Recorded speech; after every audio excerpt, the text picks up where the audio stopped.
Hi, in this lesson, we'll take a look at enhanced for loops. Let's go.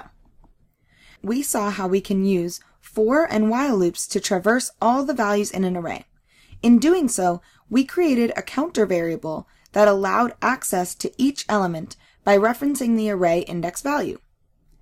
In this lesson, we are going to explore enhanced for loops.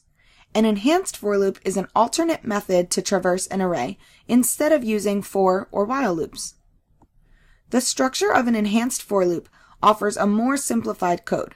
However, it also offers less flexibility compared to for and while loops. Enhanced for loops are often referred to as for each loops, since they loop through each element. However, as we will see, the loop only uses the keyword for. Let's take a look at how we can rewrite our for loop as an enhanced for loop. Instead of initializing a variable for looping, the enhanced for loop header initializes a new variable known as the enhanced for loop variable. The type of the variable needs to match the type of the values in the array. In this example, since scores is an array of integers, score also needs to be an integer. After the enhanced for loop variable is defined, we finish our header by placing a colon and then the name of the array. Inside the loop, the enhanced for loop variable is assigned a copy from the array without using the array index. Making changes to the enhanced for loop variable does not change the original value in the array. Let's walk through how the enhanced for loop works. We start by initializing our array. As we go through our loop, the value of score gets initialized in each loop. The value of score is then used inside the loop. Our second time through the loop, score takes a value of 92, and that value is once again used inside the loop. We can see the value change as we go through the loop.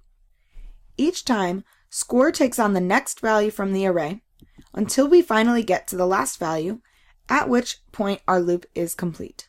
Just like arrays, we can traverse array lists using while loops and enhanced for loops. For enhanced loops, we need to make sure to declare a variable with the same type as the values inside the array list. Because array lists can change size, we have to be careful when traversing them, as the changing size can affect which elements are being accessed. Unfortunately, trying to use remove when using an enhanced for loop will often result in a concurrent modification exception.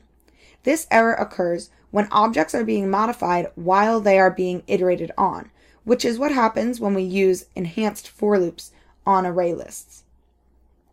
Generally speaking, we should not use enhanced for loops if we are adding or removing items from array lists. For loops can be used for all data structures in this course and offer the greatest degree of flexibility. In particular, if you are looking at updating values in your array, you need to use a for loop. Enhanced for loops offer a more simplified structure and can be used when you don't need a counter or the ability to update values in the array. Now that you've learned about enhanced for loops, let's get some practice using them in the editor.